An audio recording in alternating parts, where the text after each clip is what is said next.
नमस्कार प्यारे बच्चों, आज हम पढ़ेंगे प्रेमचंद द्वारा रचित पाठ दूध का दाम। ये आपका पहला पाठ है और ना आपके इस पहले पाठ में दो हिस्से हैं, एक तो दूध का दाम और एक दूसरा है नमक का दरोगा। तो ये दोनों करेंगे, पहले ये कर लेते हैं हम।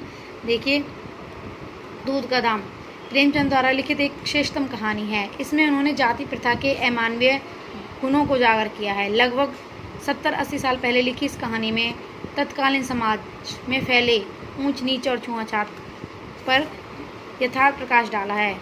एक गांव था, उस गांव के जमींदार बाबू महेश नाथ थे। गांव का नाम नहीं दिखाया उन्होंने, लेकिन उसके जमींदार महेश नाथ थे और उनके वहाँ पर 3 लड़कियाँ थी पहले से ही, और चौथा बच्चा पैदा होने वाला था। सबको ये आस रहती थी कि पुत्र होगा, चौथा भी बेटा होगा। और उनके वहाँ पर 2 निम्न वर्ग के नौकर और नौकरानी थी, एक गूदड़ और उसकी पत्नी भूंगी। ये निम्न जाति से संबंधित थे, गरीब भी थे और निम्न जाति से संबंधित थे, और इनके साथ छुआछूत का बहुत ज़्यादा भेद हुआ करता था, छुआछूत का प्रयोग होता था उनके साथ। अंत में एक दिन क्या हुआ कि गूदड़ और भूंगी आपस में झगड़ा कर रहे थे। गूदड़ कह रहा था कि जमींदार को बेटी होगी और भूंगी कह रही थी बेटा होगा। दोनों आपस में झगड़ा कर रहे थे। इतने ही थोड़े से समय में ही सूचना आई कि जमींदार के यहाँ पर बेटा हो गया। भूंगी भगी गई और उसने अपनी मालकिन की सेवा भाव किया, मतलब उसकी खूब देखभाल की। लेकिन पता चला कि जमींदार की पत्नी को, जो बाबू महेश नाथ थे, उसकी पत्नी को दूध नहीं उतरा। तो ये काम गूदड़ की पत्नी, बेशक वो निम्न वर्ग से थी, फिर भी उसके वहाँ भी एक बेटा पैदा हुआ था जिसको वो दूध पिलाती थी। अब उसका दूध जो अपने बच्चे को पिलाती थी, अब वो जो महेश नाथ हैं, जमींदार हैं, उसकी पत्नी को दूध न उतरने के कारण उसके जमींदार के बेटे को उसे दूध पिलाना पड़ा। 1 साल ऐसे ही बीत गया, लेकिन जो जमींदार का पुत्र है वो तो बहुत हेल्थी, मतलब बहुत मोटा और तंदुरुस्त रहने लगा, लेकिन जो बेचारी भूंगी थी उसका पुत्र बड़ा बीमार रहने लगा।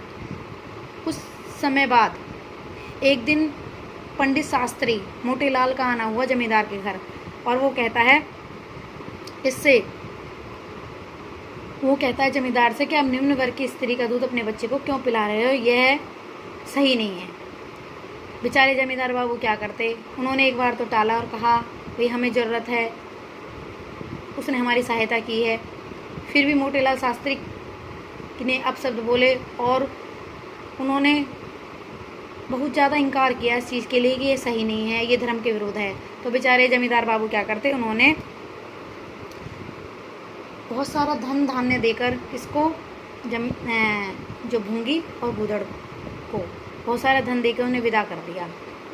कुछ समय बाद जब गूदड़ गांव में प्लेग आया तो गूदड़ की मृत्यु हो गई, और उसके कुछ दिनों बाद ही नाला साफ करते समय, महेश नाथ के वहाँ पर नाला था घर में, तो उस नाले को साफ करते समय बेचारी भूंगी की भी मृत्यु हो गई। लेकिन उनका जो एक बेटा था वो अनाथ रहने लगा। वह सारा दिन जमींदार के घर आसपास मंडराता रहता। वहीं एक नीम के पेड़ के नीचे अपना घर बनाया हुआ था उसने। जमींदार के घर से मिली जूठन खाकर वो बड़ा होने लगा। गांव के लड़के उसका विशेष जाति का होने के कारण मजाक उड़ाने लगे। उसका एक महासाथी टॉमी कुत्ता, जो अपने सहवर्गियों के जुल्म से तंग आकर उसकी शरण में आया था, वो मंगल का साथ देता था। एक दिन जमींदार का लड़का सुरेश अपने मित्रों के साथ खेल रहा था। उसके पास खड़े मंगल को भी उसने खेल में शामिल करने को कहा। सुरेश ने मंगल को घोड़ा बनने के लिए कहा, लेकिन मंगल ने मना कर दिया। यदि वह एक बार घोड़ा बनेगा तो उसने कहा तुम भी एक बार घोड़ा बनोगे। सुरेश उसके साथियों ने हंसकर कहा तू तो निम्न जाति का है, घोड़ा कैसे, तू तो घोड़ा ही बनेगा, हम पे सवारी कैसे कर सकता है। लेकिन मंगल द्वारा मना किए जाने पर सुरेश और उसके मित्रों ने उसे पकड़कर जबरदस्ती घोड़ा बना दिया। सुरेश उसकी पीठ पर सवारी करने के लिए चढ़ गया। मंगल कुछ देर तक तो उसे लेकर चला, किंतु सुरेश का वजन बहुत ज़्यादा था, वह उसे अधिक समय तक नहीं झेल पाया। मंगल उसे अपनी पीठ से गिराकर भाग गया। सुरेश नीचे गिरते ही रोने लगा। सुरेश ने अपनी माँ से मंगल की शिकायत की। जमींदार की पत्नी ने मंगल को बुरी तरह से डांटा और तुरंत वहाँ से निकल जाने के लिए कहा। मंगल चुपचाप अपना सारा सामान उठाकर चल दिया। उसके मन ही मन निश्चय किया कि वह चाहे भूखा मर जाएगा लेकिन दोबारा यहाँ नहीं आएगा।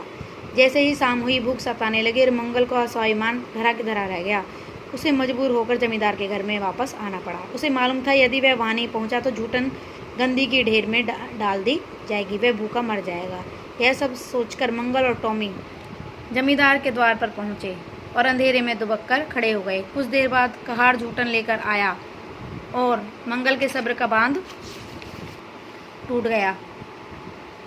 उसकी आंखों में दीन कर्तव्यता भरी हुई थी। कहार के द्वारा दी गई जूठन को मंगल और टॉमी बैठकर खाने लगे।